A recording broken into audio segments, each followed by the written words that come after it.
Então veja bem que os homens de Deus na Bíblia, as pessoas que realmente eram fiéis a Deus, eram pessoas que se resignavam à vontade de Deus, que aceitavam imediatamente a vontade de Deus. Imagine Abraão, aos 100 anos, Deus lhe dá um filho. E de repente, Deus chega para Abraão e diz: oferece seu filho em sacrifício a mim. Era motivo de desespero.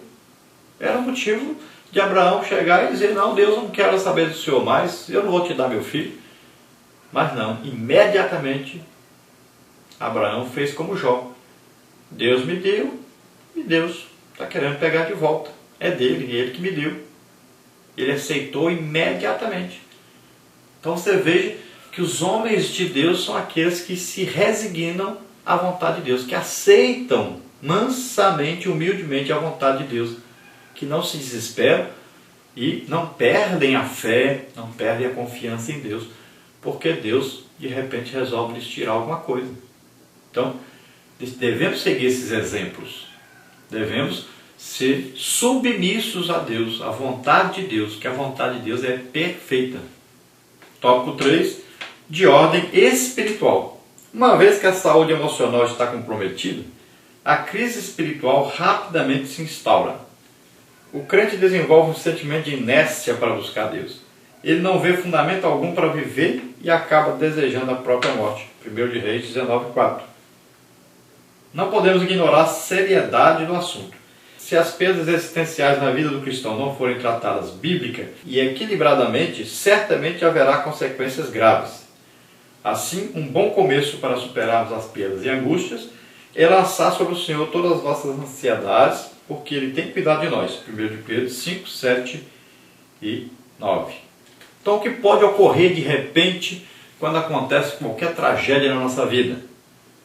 O que pode ocorrer é que a pessoa se desespera e passa a não buscar a Deus, para de congregar, para de ler a Bíblia, para de orar.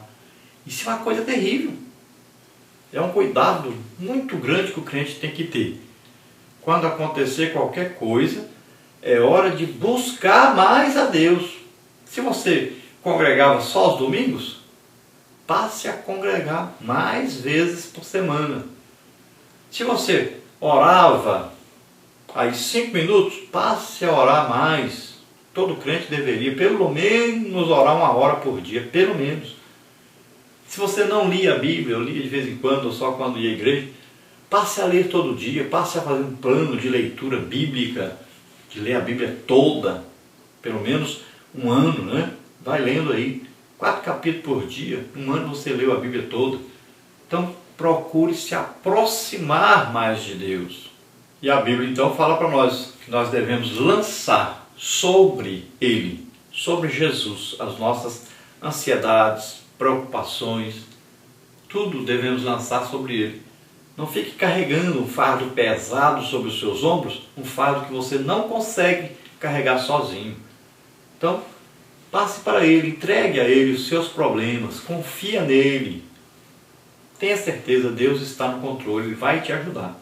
Na parte 3 nós temos então, mesmo na perda podemos desfrutar o amor de Deus. Tópico 1, sua graça. Tópico 2, seu amor. Tópico 3, Deus intervém na história. Vamos ver então tópico 1, sua graça. O coro do hino 205 da harpa cristã é bem significativo.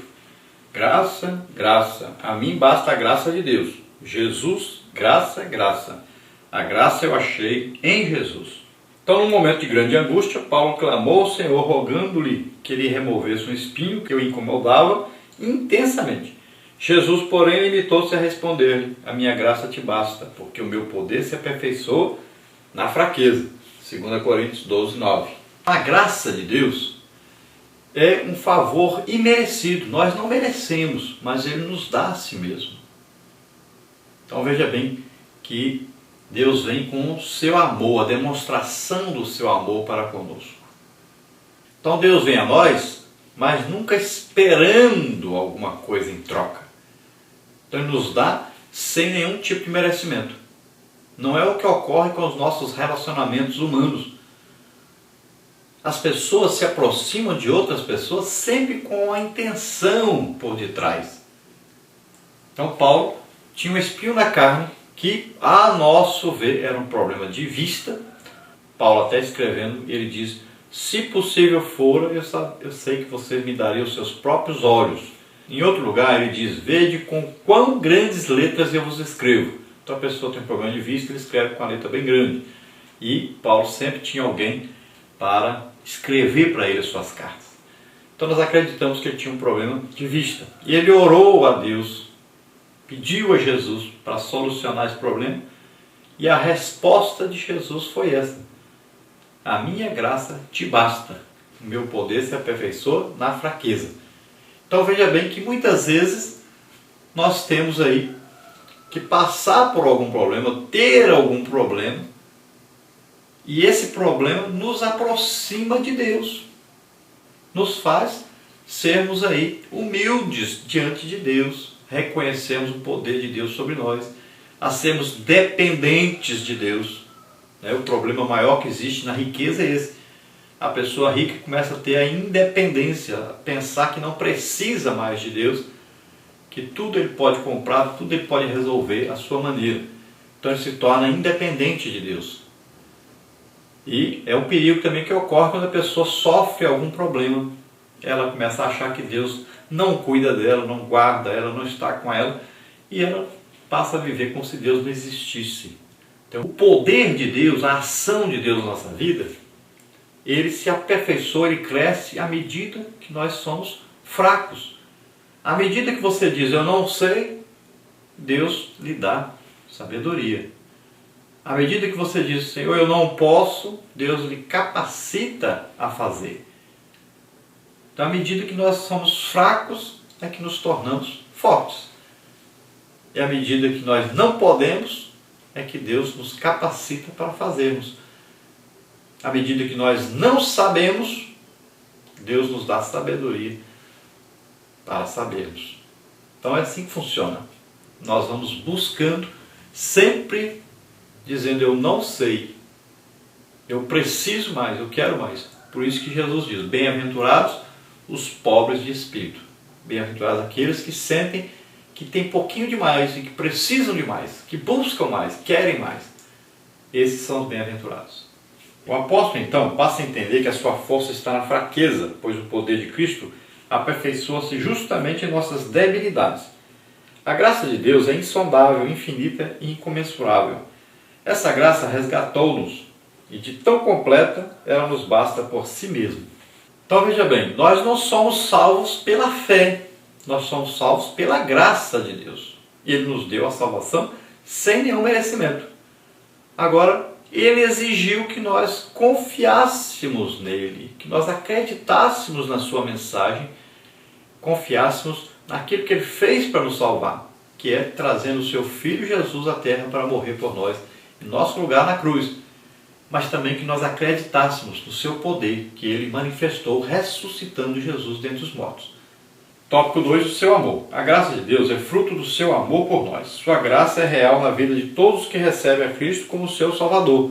O Pai conhece a dimensão do nosso sofrimento e importa-se com cada um de nós. A maior prova disso está no fato que Ele ofereceu o seu único Filho para morrer em nosso lugar. João 3,16.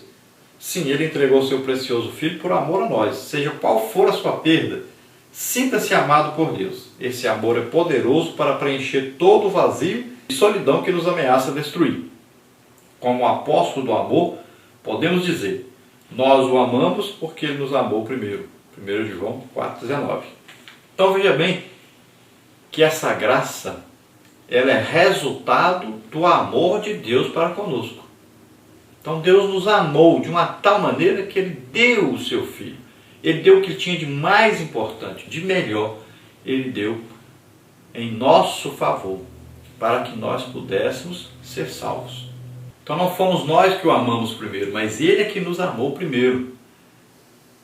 E Ele prova o seu amor para conosco. De que maneira Ele prova? Ele prova que nos ama, dando o seu Filho único para morrer por nós, em nosso lugar.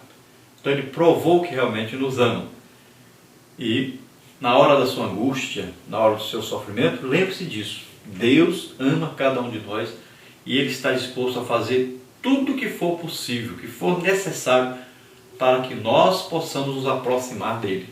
Então se aproxime, essa hora é a hora de maior aproximação. Busque ao Senhor. Tópico 3. Deus intervém na história. Servimos a um Deus que, em graça e amor inefáveis, intervém na história humana. Ele interveio na tragédia existencial de Jó. Depois de um longo período de perdas, angústias, dores e sofrimentos indescritíveis, o patriarca foi miraculosamente restaurado, enquanto orava por seus amigos. Jó 42, versículo 10, parte A. Não desista da sua existência. Busque a Deus em oração. Ele não tarda em socorrer-nos. Como Deus interveio na vida de Jó, fazendo com que o seu último estado fosse melhor que o primeiro, Ele também entrará com providência em sua história. Ele não se esqueceu de você. O nosso Deus é um Deus vivo e que está presente conosco. Não é um Deus que vive lá a milhares e milhões de quilômetros de distância de nós, que não se importa conosco, que não está aqui. Não, Ele intervém na história, Ele muda a história. Ele faz tudo para resolver as coisas. É um Deus que intervém na história. Ele faz as coisas acontecerem. Ele está presente conosco aqui, o tempo todo. Ele nunca nos abandona, nunca nos deixa só. Ele está sempre conosco. Então Ele vai fazer tudo o que for necessário para mudar a sua situação. Como fez com Jó. Tudo estava acabado para Jó. Então, faltava apenas o quê? Ele abandonar a Deus. A sua esposa ainda deu essa ideia para ele. Só faltava ele largar a Deus. Agora veja bem, a esposa de Jó tinha uma grande vantagem. A maioria das esposas deixaria o seu marido nessa situação. Abandonaria o seu marido. A Jó não tinha mais nada financeiramente, agora estava pobre. Aquele marido não tinha mais jeito de ter sexo com a sua esposa. Estava doente, muito doente. Aquela esposa poderia ter deixado o seu esposo por causa dos seus filhos. Muita gente estão casados somente por causa dos filhos. Se não tivesse filhos, já tinham se separado. Mas aquela esposa estava ali presente. Jó estava morrendo, mas ela estava do lado dele. Ela não o abandonou. Ela foi fiel ao seu esposo. Ela estava ali todo o tempo. Ela não perseverou, ela não tinha a fé que seu marido tinha. Ela não tinha a paciência que seu marido tinha. Ela não tinha a fidelidade que seu marido tinha. Ela não suportou, como qualquer um de nós não suportaria. Mas ela estava presente. Ela era uma mulher fiel ao seu marido, companheira, um exemplo de esposa. Às vezes a gente fala muito mal dela, mas ela era uma excelente esposa. Estava ali até o fim com Jó. E foi ela que foi a mãe dos outros filhos que nasceram depois de Jó. Jó não arranjou outra esposa, não. Foi aquela esposa que lhe deu outros filhos melhores, mais obedientes e mais bonitos do que os primeiros. E foi aquela esposa, junto com seu marido, que obteve a vitória, que alcançou a vitória, que estava ali com ele depois, quando ele se tornou mais rico do que era ainda. Tinha mais funcionários do que tinha antes, mais riquezas, tudo melhorou para Jó. Veio tudo em dobro que ele tinha antes. A felicidade também. O conhecimento de Deus também era muito melhor agora. Agora ele conhecia realmente a Deus. Tudo melhorou. Então veja bem que ele conseguiu passar pela tribulação. Se saiu vencedor. Então tenha paciência. Aprenda aí com a vida de Jó. Deus quer o melhor para você. Conclusão aí. Podemos perder tudo nessa vida. Casa, dinheiro, emprego, excelentes oportunidades, relacionamentos, pai, mãe, filho, filha, esposo, esposa e até mesmo a própria saúde. Mas apesar de todos os infortúnios, continuamos a crer no Evangelho de Cristo, pois Ele é o nosso baluarte e fortaleza. Nele as perdas redundam em ganhos eternos, conforme afirma o profeta Abacuque.